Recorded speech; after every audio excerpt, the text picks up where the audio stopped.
Good day, everyone. Welcome back to Sethatina Newman Live. I am your host, Sethatina, and I would like to say thank you to all of you who are following me, who have at least looked at my platforms on TikTok, on X, and Instagram, and those who have also been looking on YouTube. I appreciate your peeking in and seeing what I have to talk about. Anything that you want to discuss, please let me know. Message me in the comment section and we'll see what we can do. Today's topic is something that I have talked about in the past, which is DEI, diversity, equity, and inclusion. As I said, I've talked about this before, but today I'm going to do more of an education and on the three words, as well as what happens if we remove them and why it's important to keep them. So many people believe that DEI is simply another way to force affirmative action. At one time, yes, we needed affirmative action. We were in a terrible place in the United States. We were very segregated and we're not accepting people for who they were and for the abilities that they had and for what they could offer. And so affirmative action at one time was definitely needed. That's not so true today, hopefully. However, with the laws that came out back in 1964 and affirmative action after that, they were needed. Unfortunately, employers found ways around those laws. And because of those employers, we needed, as a government, to come up with amendments to those laws. We needed to come up with executive orders to make sure that people who were qualified for a job were hired for that job, regardless of their differences, regardless of their skin color, regardless of their sex, regardless of their religious orientation, regardless of their disability. All of these differences had been discussed and covered in the laws prior to 1970. Unfortunately, as I said, employers found ways around that. So we've had to come up with some new laws and reinforce those laws and reinforce them again, but they still haven't worked so well. So what I want to talk about today, though, is what exactly does diversity, equity, and inclusion mean when not related to the laws on the books? Okay. We know that my only blurb about President Trump, we know that President Trump wants everything removed. He signed an executive order to remove all DEI. Sorry. I want to talk about the DEI. So when it comes to diversity, the word diversity, just the word, it's actually a scientific term used to discuss the differences in a species. The subspecies, when you talk about the felines, there are a lot of subspecies under felines. Okay, I don't know the scientific term for feline, but you understand. There's a diverse grouping of felines. So diversity is just that. It's differences within a species. We as humans are a species. We have a lot of diversity in our species. That doesn't make it bad. Okay? So diversity. The next one I want to talk about is equity. A lot of people mix up equality and equity. Equity is what's good for one person or species or organism is good for another. Okay? So let's say Johnny is allowed to bring a toy into school to play with at recess. Well, then Susie should be able to bring in a toy to play with at recess. That is equity. What's good for one person is good for another. If Henry has to have a special pencil so that he can write because he has, a disorder with his hand, or his hand has trouble holding things. Okay, he needs that so that he can function with the rest of his class. Same goes for Charlotte, who needs glasses, or maybe needs to sit at the front of the class so that she can see the board and therefore do the same stuff that the rest of her classmates do. That is equity. What's good for one is good for another. They both are receiving the same services so that they can function at the same level as their classmates. That is equity. What is inclusion? Well, inclusion is simply the lack of exclusion. Being included in something means that you are allowed to participate. You are allowed to join, regardless of anything else. If Susie is allowed to join a group, then Johnny should be allowed to join that group, regardless of the fact that he's a boy, or that he's Asian, or that he likes to wear dresses. Who cares? The point is, inclusion means that you are included, whether you're in a wheelchair, whether you are blind and have a seeing eye dog, whether you use a walker, whether you have an artificial limb, whether you're black, white, orange, purple, green, have multicolored hair. You are included in whatever group. That is inclusion. So when we talk about DEI, as I said, the things it is not affirmative action. Okay? It is not to be used as a means of getting employment when you don't have the qualifications. If you're not qualified, sorry, not getting the job. However, it is to ensure that people who are qualified are not passed over because of being different. So, is it affirmative action? No. Affirmative action was checking off the box. Do I have enough African Americans? Do I have enough women? Do I have enough Asian, Irish? Do I have enough people with disabilities? Do I have enough disabilities physical? Do I have enough disabilities mental? No, that is not what DEI is about. So, with that being said, and with those definitions, I would like to talk about our history. And I use the term history very loosely. So unfortunately, in the United States, these three terms have not been accepted at all throughout the development of this country. All the way back to the beginning, not just the Revolutionary War, not just the Constitution, not just, when the Native Americans were here, because unfortunately, they didn't even have inclusion.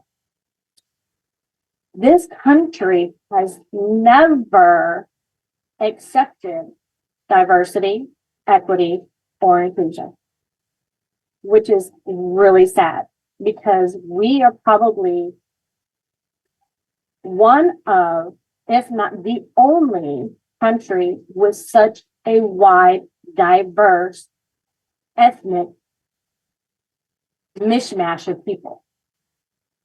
So going back to the very beginning, when people came to this country from other countries, mainly from Europe, equity and inclusion were not part of the deal. Women and children and property were controlled by men. The individuals that came over here that were free were generally white men, European men. They controlled everything. They controlled what happened to the women, where the women went, how the women did their jobs, and who the women talked to. They controlled how the children learned, what they learned, where they went, and who they were married to next. They controlled all the property. Men were in charge of everything. It didn't change. Then when our founding fathers decided, okay, we have all of this land, we have all these colonies, we have all these people now that have come over from Europe. We decide we don't want England anymore. We're going to do our own thing. Who were in charge of that? Lawyers, businessmen, wealthy people that came over from Europe. And they're the ones who were in charge. So again, and at this time, wealthy men, not just in the beginning, it was more the religious founders. Now it's businessmen. It's the wealthier of the population that were in charge. They're the ones that wrote the Constitution. They're the ones who said, okay, every man of the age of 16 and up has to fight against the English. Don't care where you're from. Don't care who your parents are. You're going to fight. Unless you're one of the wealthy sons, we don't want to lose you. So you don't have to fight. You'll just follow dad's footsteps and join the government. And unfortunately, that's how things have been for the last 400 years. Took a long time for women to be able to make their own decisions on who their husbands were going to be. Took a long time for women to be able to vote. It took a long time for women to own property. It took a long time for people of color to own property, for people of color to be free. Okay? White men, yeah. And I am considered one of those. I am considered a white man. Controlled everything. But it was the wealthy who truly controlled everything. Not those of us who were on the bottom and worked the farms or, work the farms, not own the farms, but work the farm. Those of us who were teachers, those of us who, were cooks in restaurants, we weren't anybody. Nobody listened to us. We had no control over anything. And it's taken a long time for us to finally be able to stand up and say, nah, I don't think so. This isn't working for me. So within the last 400 years, as I said, it hasn't changed much. There are still more men in positions in organizations as CEOs or decision-making positions than there are women. There are more men in government than there are women. If you look at our Senate and our House of Representatives, the Senate has 25 women out of 100 members in total, and House of Representatives have 125 women out of 435 people in total, representatives total. Men make more money than women do. Still, I actually did a podcast on the differences in money, and I was told, you don't know what you're talking about. There's no difference. Women make the same amount as men do. So after that, I made sure to do my research and found that men do still make more than women doing the same exact jobs. I actually looked up on the U.S. Bureau of Labor Statistics for 2024 and found that everything from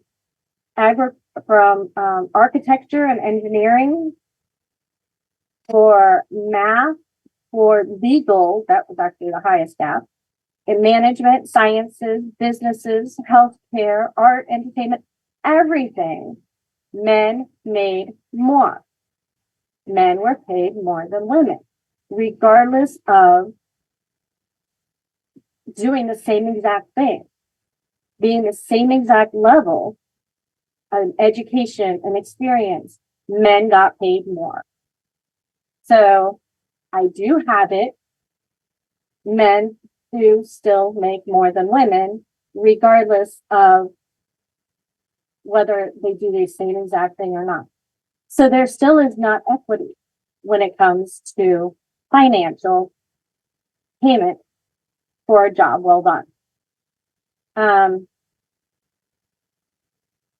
But that brings me to who's in control of everything. Okay.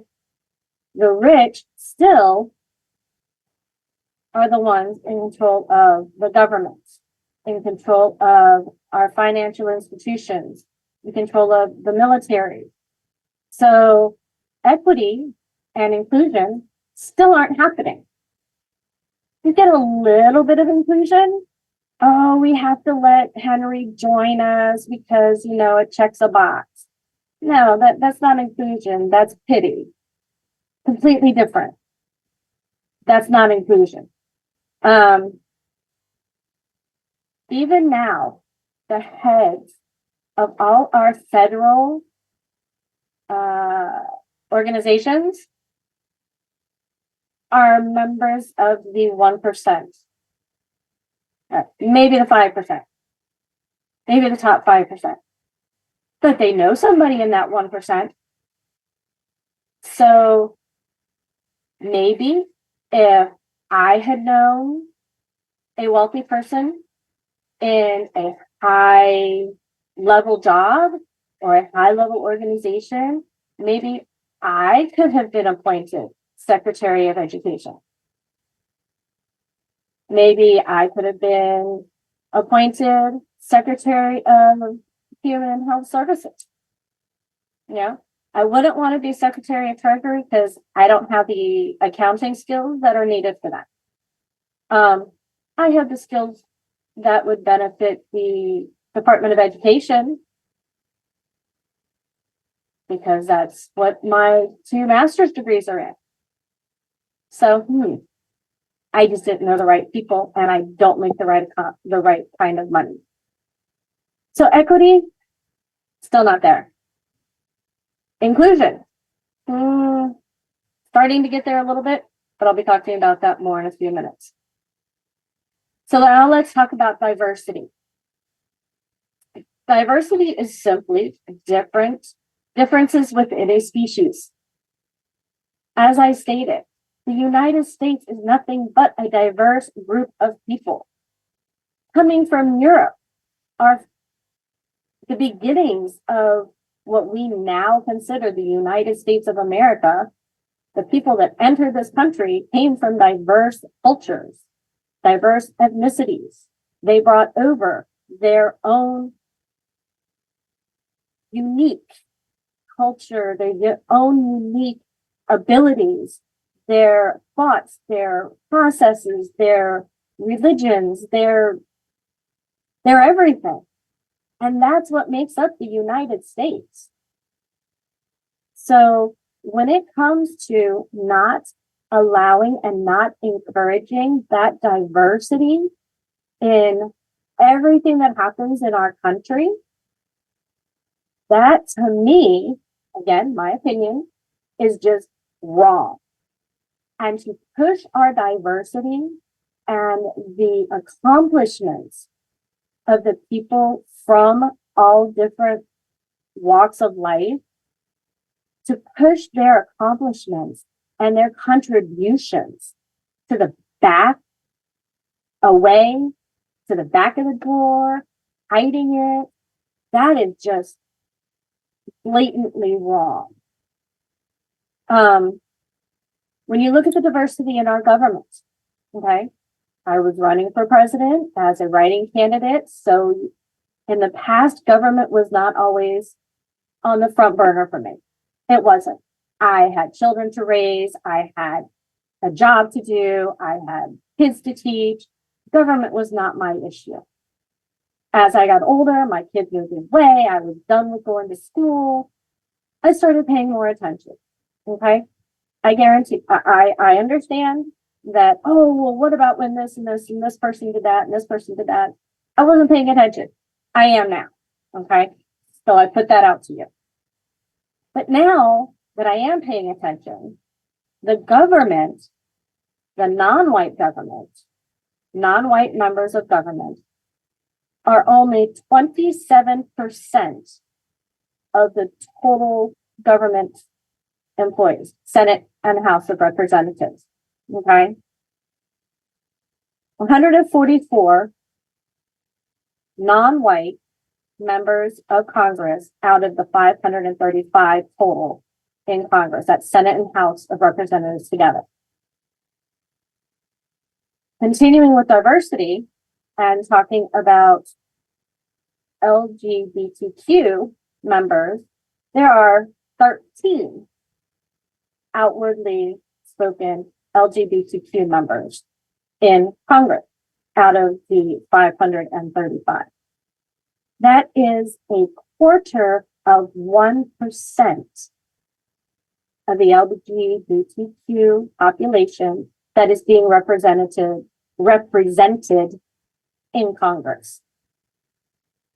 I know there's a whole lot more than that in the LGBTQ community than a quarter of 1%. I know there are, I know myself, I know 1, 2, 3, 4, about 10 people, a community. That's just me. And I don't know a lot of people.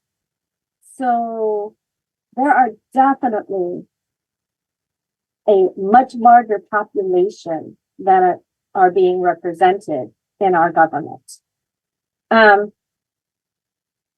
Let's talk about the one person, the one senator who has been out there saying, yes, I'm transgender. Yes, I was a man, now I am a woman. And how was she accepted? She wasn't. She has been talked down to. She has been disrespected by the senators, by her own party as well. On earth, would the general population accept somebody who's different when our own government puts them down in public, in view of the public? That's not how a leader leads. That's not how people who are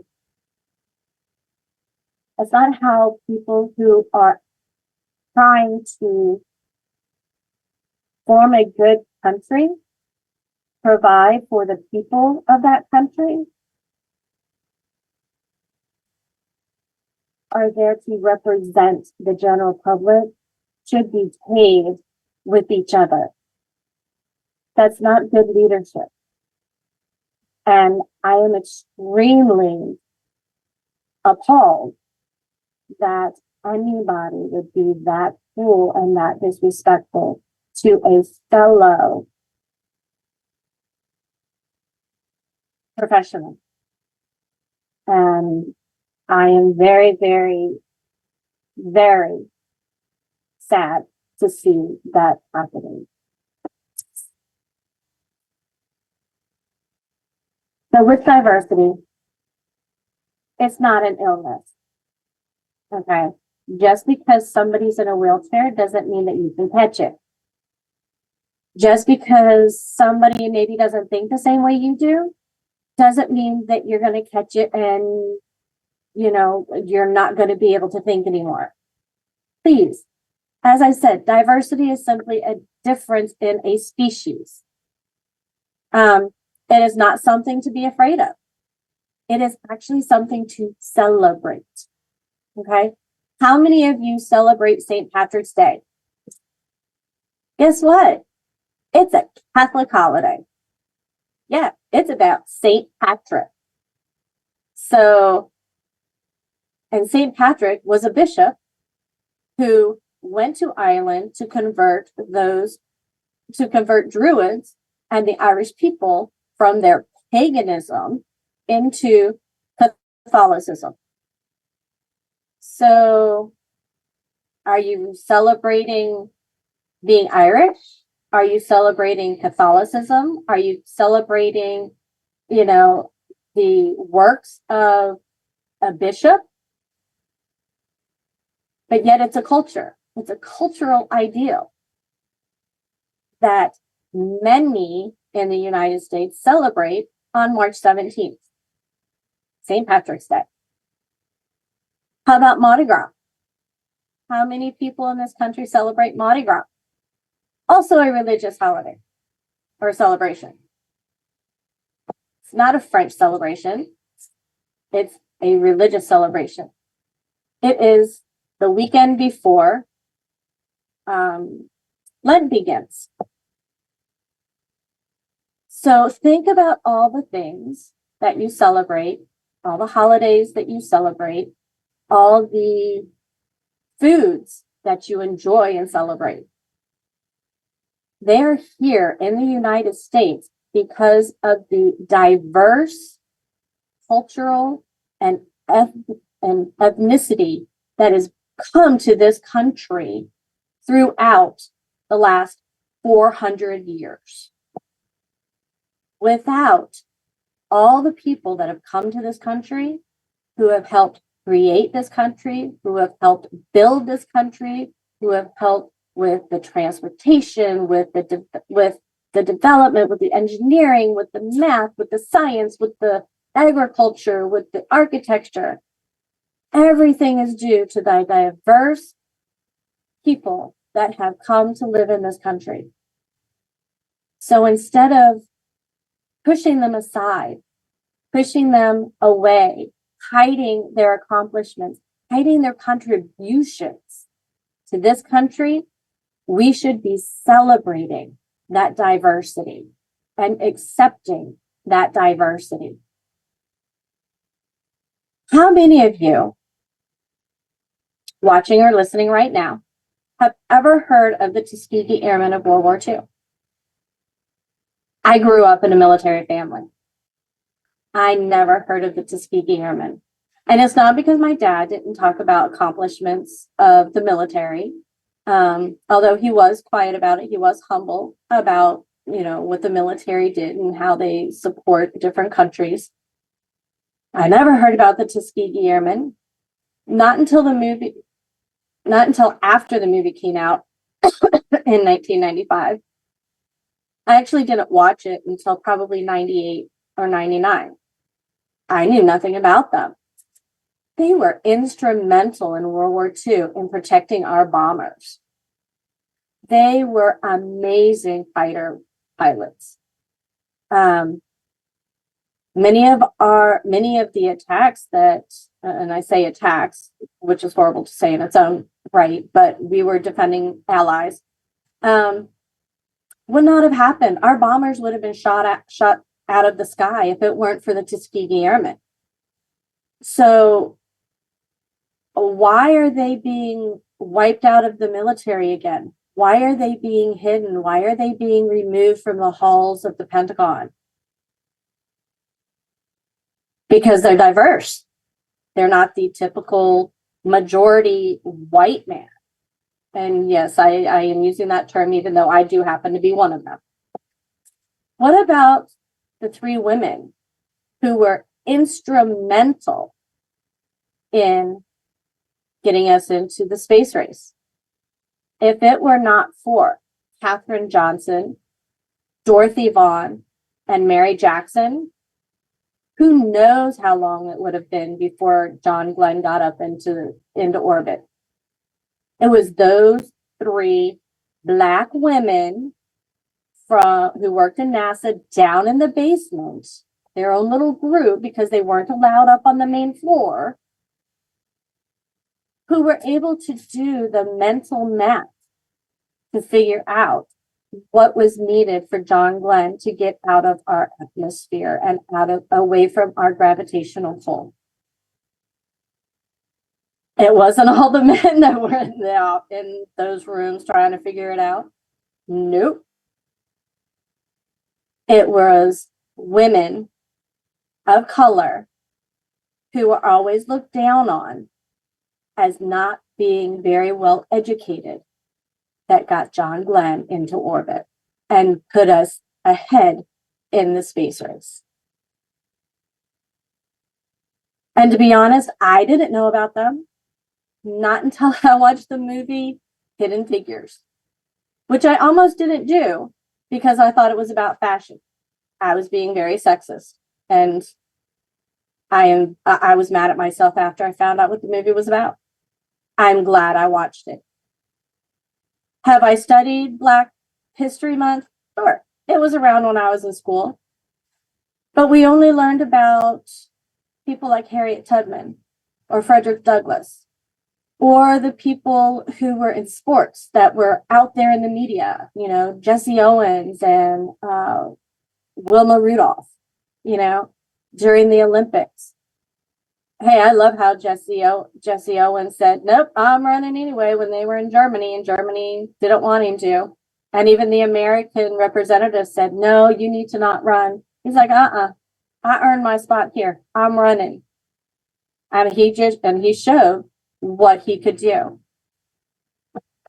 That's who we learned about. We didn't learn about the people that were in the background that really, really contributed to the development of this country.